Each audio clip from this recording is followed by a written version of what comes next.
Au nom du Père et du Fils et du Saint-Esprit. Amen. Frères et sœurs en Christ, chers amis de Jésus, vous tous qui en ce moment nous écoutez via les ondes de la Radio Espérance, dans le Saint-Nom du Christ, nous vous adressons nos salutations fraternelles.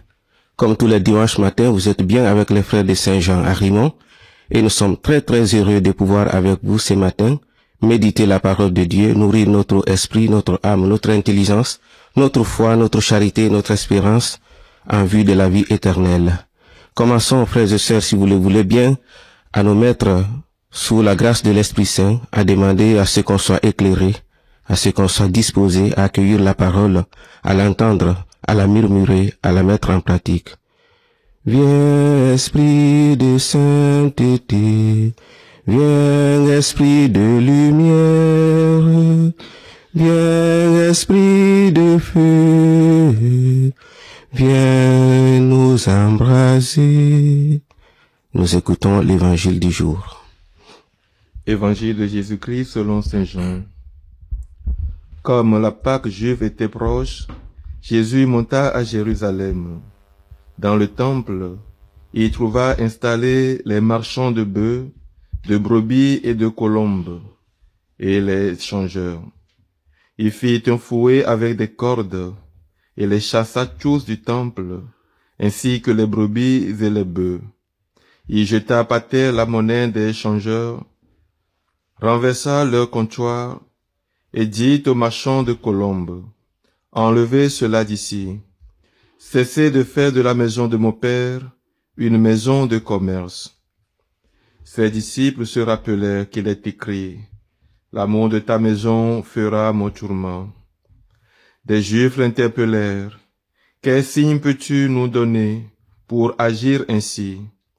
Jésus leur répondit, « Détruisez ce sanctuaire, et en 3 jours, je le relèverai. » Les Juifs lui répliquèrent, « Il a fallu 46 ans pour bâtir ce sanctuaire, et toi, en 3 jours tu le relèverais ?» Mais lui parlait du sanctuaire de son corps. Aussi, quand il se réveilla d'entre les morts, ses disciples se rappelèrent qu'il avait dit cela. Ils crurent à l'Écriture et à la parole que Jésus avait dite.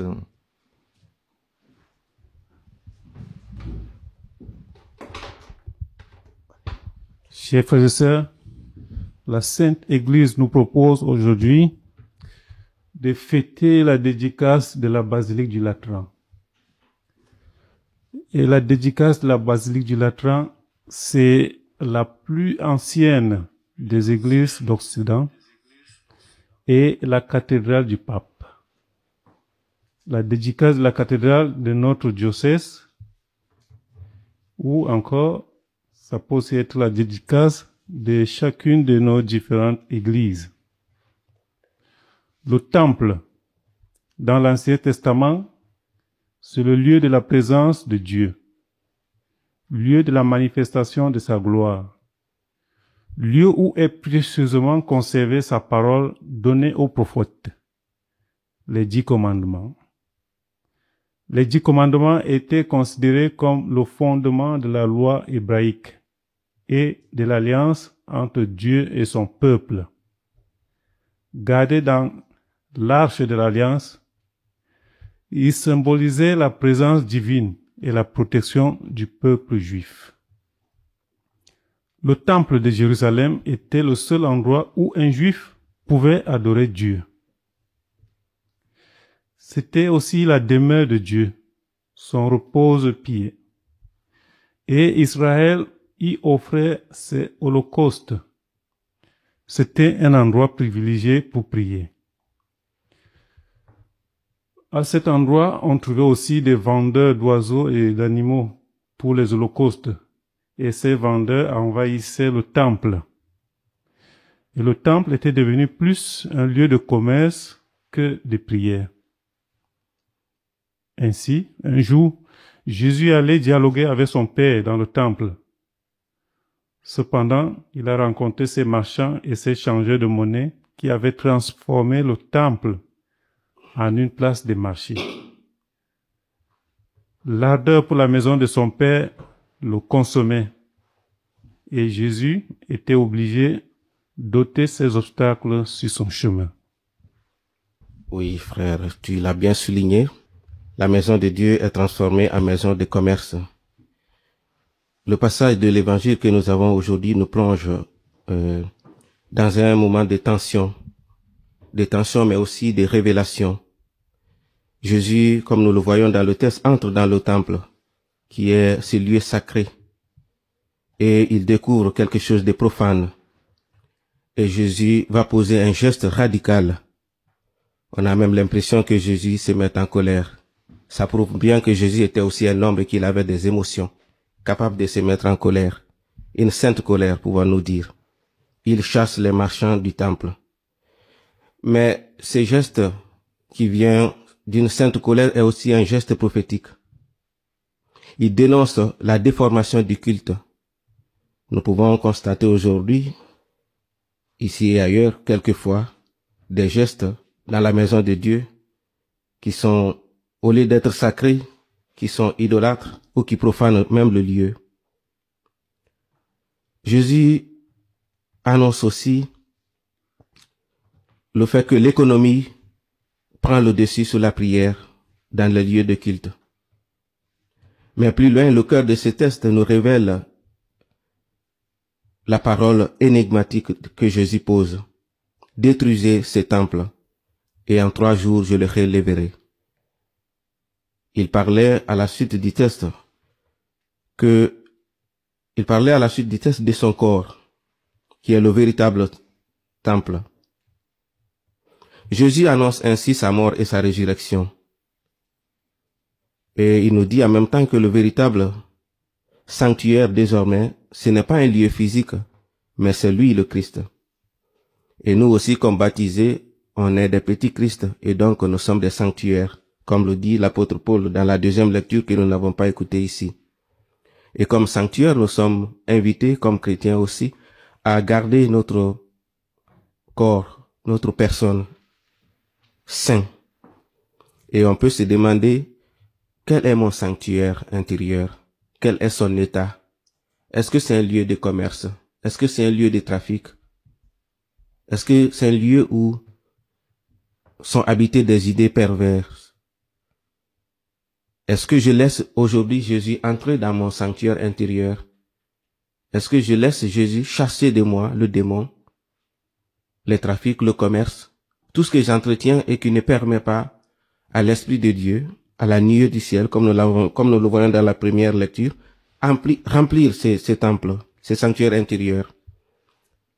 Aujourd'hui, nous sommes invités à nettoyer ces sanctuaires intérieurs pour que l'Esprit Saint y habite. Merci, cher frère. C'est quand même curieux d'entendre dire que Jésus se met en colère. C'est là même qui nous apprend qu'il est doux et humble de cœur. Et même sa manifestation, c'est-à-dire son incarnation, s'est passé dans une douceur totale. On a vu Jésus jusque-là assez sympa, si on peut le dire comme ça. Mais Jésus qui se met tout d'un coup en colère. Cette colère ne vient-elle pas, entacher un peu sa réputation?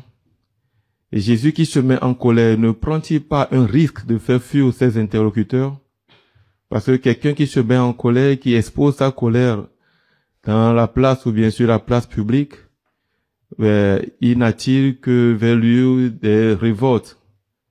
Mais Jésus prend ce risque, peut-être pour nous dire que c'est très important le temple. Jésus prend ce risque dans le temple pour chasser ses commerçants, pour nous dire que le temple c'est un lieu sacré. Il nous rappelle un peu l'ordre premier de ce lieu, qui est d'abord un lieu de prière et de rencontre avec Dieu.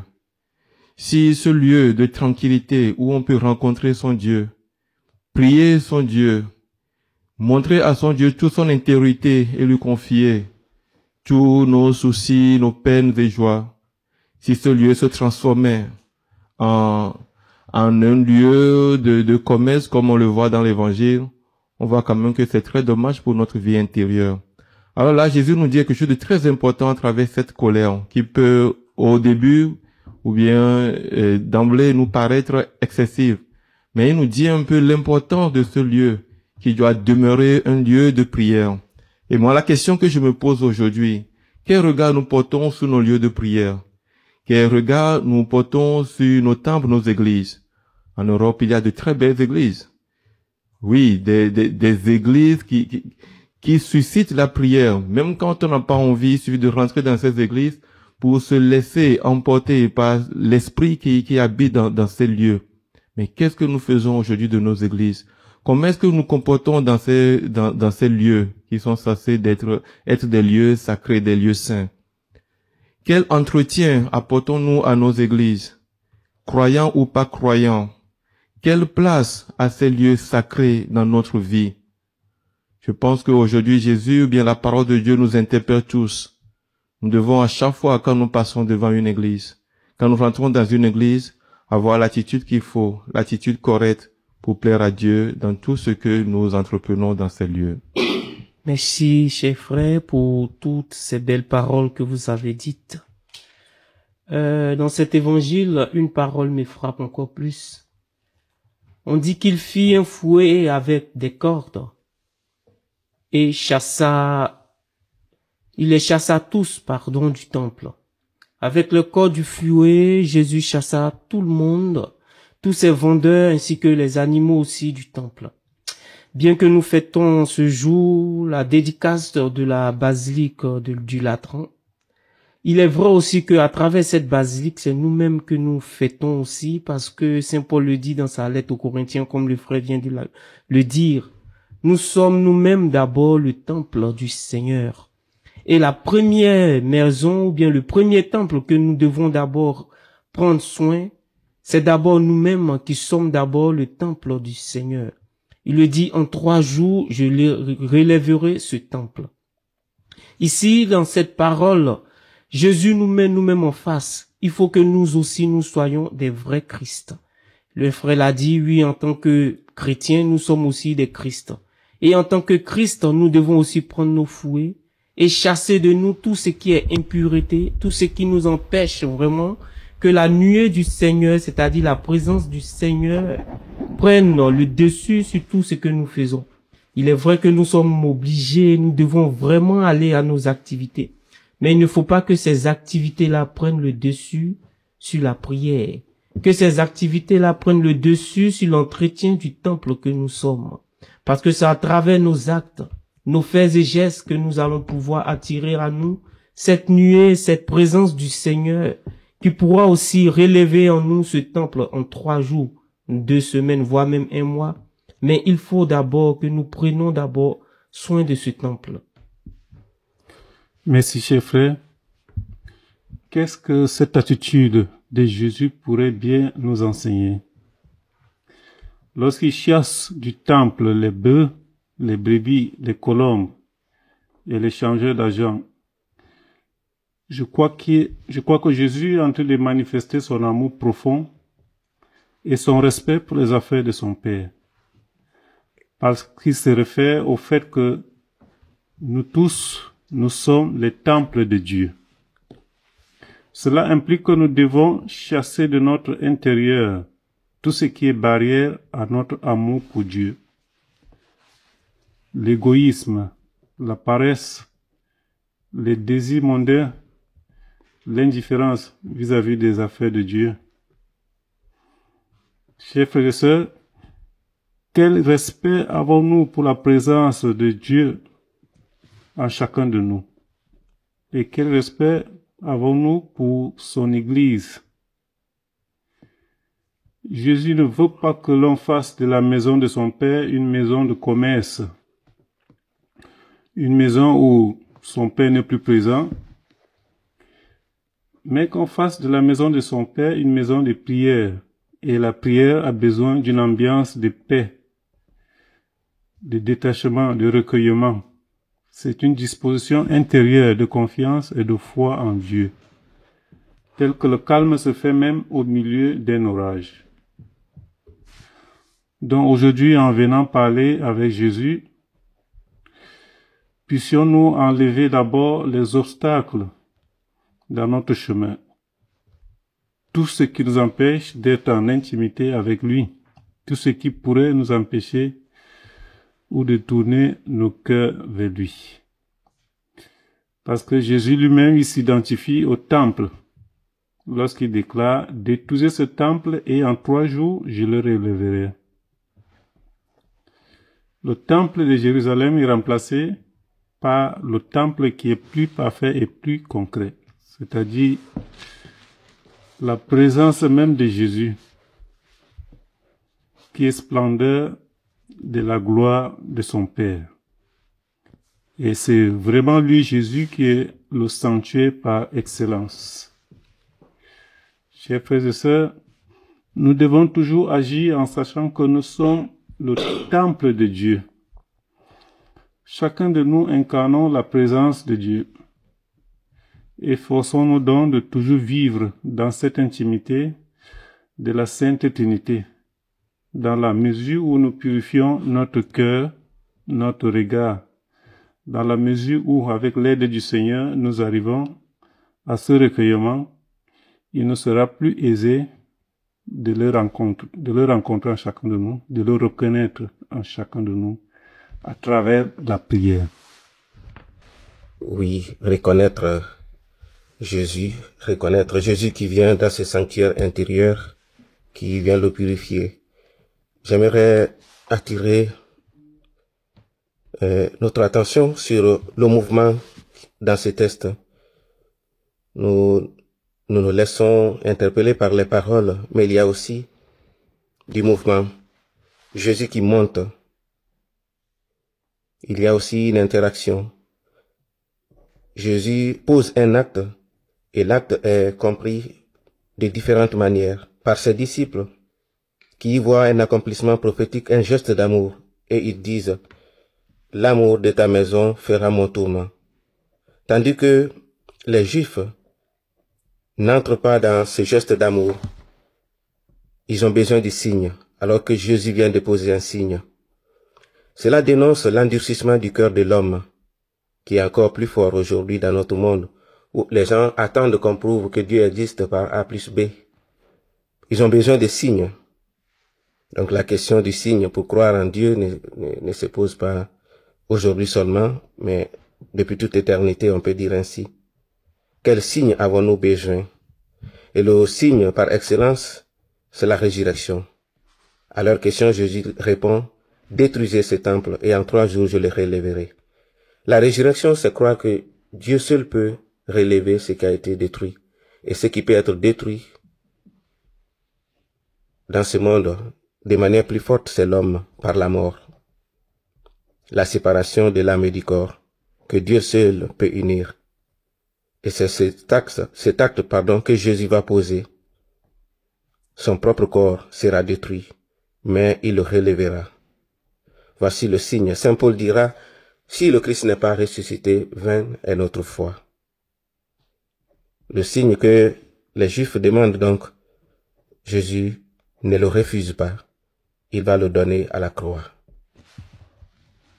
Ça fait quand même très plaisir de savoir que, avant d'être bâtiment, chacun de nous est le temple, le sanctuaire du Saint-Esprit, où Dieu se cache dans le secret pour communiquer avec nous, communiquer sa grâce. Ça fait vraiment plaisir et au même moment, je pense quand même que c'est une grande responsabilité d'être un temple ambulant. Oui. Voilà, pour que cette présence de Dieu continue de nous animer, nous faire ce bien fou. Il nous faut aussi entretenir. Tout à l'heure, en écoutant les frères méditer sur la parole, il y a une pensée qui m'est venue comme ça, et ça m'a quand même fait un peu peur. Quand la parole de Dieu nous dit tout ce que Jésus a fait dans ce temps pour le remettre dans un bon état, le fouet, la colère et tout, on imagine un peu ce qu'il fera en nous si jamais notre temple intérieur se trouvait aussi dans cet état. Ça peut faire peur, mais Dieu est amour. Pour garder notre temple pur, saint et sacré, je pense quand même que la première des choses à faire, c'est de vivre dans la charité. Vivre au quotidien de la charité. Aimer son prochain comme soi-même, comme nous dit l'Évangile, et aimer Dieu plus que tout. Aimer son frère, le vouloir du bien, pardonner quand il le faut. Chercher, même si on ne peut pas, aider le frère, même si on ne peut pas l'aimer, je pense quand même que le plus simple qu'on puisse faire, c'est de ne pas non plus le vouloir du mal.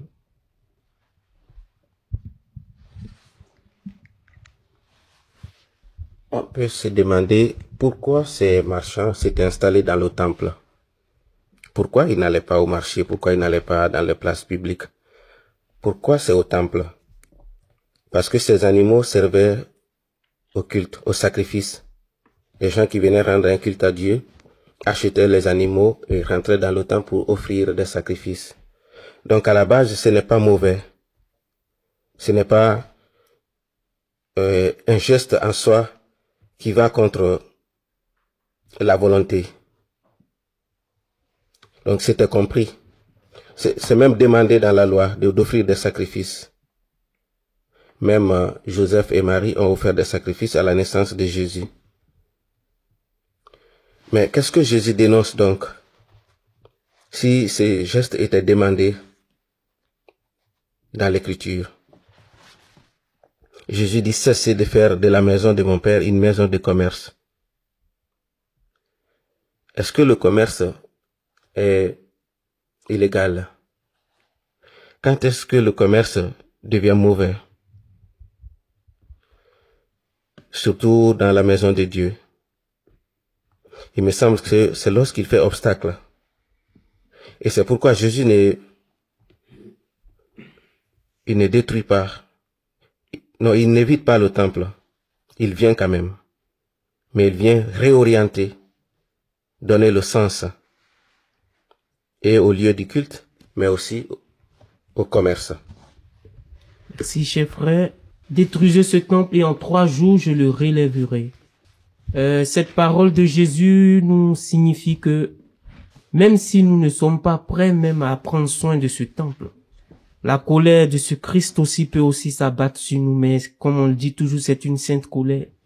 Même si cette colère s'abat aussi sur nous, en 3 jours, il est capable de relever cette colère ou bien il est capable de relever ce temple.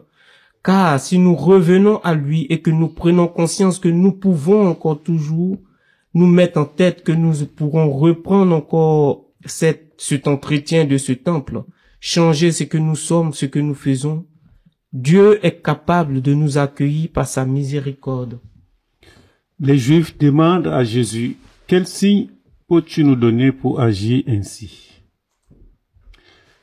Jésus a présenté sa mort prochaine et sa résurrection aux Juifs comme un signe de cette action qu'il accomplit pour imposer le respect et l'amour du lieu de prière.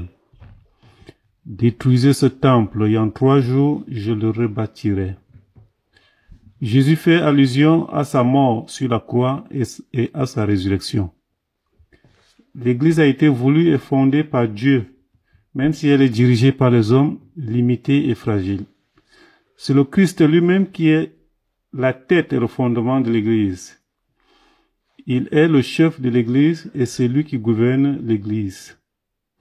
Nous savons bien que la mort et la résurrection de Jésus-Christ a été le moyen par excellence de la rédemption parfaite de l'humanité. Et en faisant allusion à la rédemption pour l'Église, il signifie ainsi que l'Église restera toujours ce qu'elle est, parce que Dieu a un plan pour l'Église et ce plan devra se réaliser. Quelles que soient les perturbations que peuvent traverser l'Église, parce que dirigée par des hommes, nous devons toujours, chers frères et sœurs, garder un regard d'espérance, parce que c'est le Christ lui-même qui conduit son Église à travers la fragilité humaine. Le texte d'aujourd'hui nous interroge sur la manière dont on réagit lorsque Dieu vient bouleverser nos attitudes. Comment je me positionne comme chrétien, comme enfant de Dieu, lorsque la parole de Dieu vient bouleverser, vient dénoncer mes attitudes qui ne font pas de mon intériorité ce sanctuaire où Dieu veut habiter. Oui, c'est vrai que parfois la parole de Dieu nous bouleverse, la parole de Dieu nous dérange quand elle dénonce notre petit confort. notre péché mignon qu'on entretient et qu'on a du mal à s'en débarrasser. Et parfois Jésus est comme obligé de donner un coup de force, une petite colère, pour chasser de nous cet obstacle. Et à travers cette interrogation, on peut se voir invité par le texte à se laisser entraîner dans l'amour du Christ, parce que tout ce qu'il fait, c'est par amour. C'est par amour qu'il vient, c'est par amour qu'il donne sa vie, c'est par amour pour nous qu'il va jusqu'à la résurrection. Seul l'amour dispose notre intériorité, notre conscience, notre intelligence, notre volonté à être habité par l'Esprit Saint. Et alors nous pouvons entrer dans l'intelligence des actes prophétiques que Jésus pose. Peut-être des actes simples, des actes quotidiens. Nous pouvons demander cette intelligence des disciples de Jésus qui, comme le dit la suite du texte, la dernière phrase, ils crurent à l'écriture, à la parole que Jésus avait dite. Ils ont vu le signe et ils ont compris que ce signe mène à la résurrection. Frères et sœurs, en célébrant la dédicace de la basilique, nous sommes invités à garder notre regard fixé sur la résurrection. Lorsque Jésus entre dans notre vie, lorsqu'il s'invite dans notre sanctuaire, c'est pour relever ce qui est détruit, la dignité humaine qu'on perd par le péché. Il veut nous redonner notre dignité d'enfant de Dieu. Il veut construire tout ce qui a été détruit par le péché. Ce que nous pouvons retenir, merci chers frères et sœurs de nous avoir écoutés. Merci chers frères aussi pour ce beau partage. Ce que nous pouvons retenir de ce passage aujourd'hui en cette fête du Latran, de la dédicace de la basilique du Latran, est que Jésus nous appelle nous tous, et surtout qu'il nous interpelle à prendre soin de tous nos lieux de prière, de tous les lieux où il peut venir nous rencontrer, de tous ces lieux-là dont nous aussi nous sommes prêts à aller l'accueillir par nos prières, par nos dons, par nos différentes présences. Et le premier lieu que le Seigneur nous demande de prendre soin, c'est d'abord notre corps. Car ce corps, bien qu'il soit voué à la mort aussi, est destiné à être ressuscité, à être glorifié. Et c'est ce corps-là qui est notre temple intérieur dans lequel le Christ lui-même, le Père aussi, l'Esprit Saint, vient nous accueillir, vient en présence de nous, vient nous présenter tout ce dont ils veulent que nous fassions. Et par cette manifestation de la nuée qui est aussi la présence du Seigneur, le Seigneur nous donne aussi la grâce de pouvoir accueillir ce don qui est l'Esprit Saint.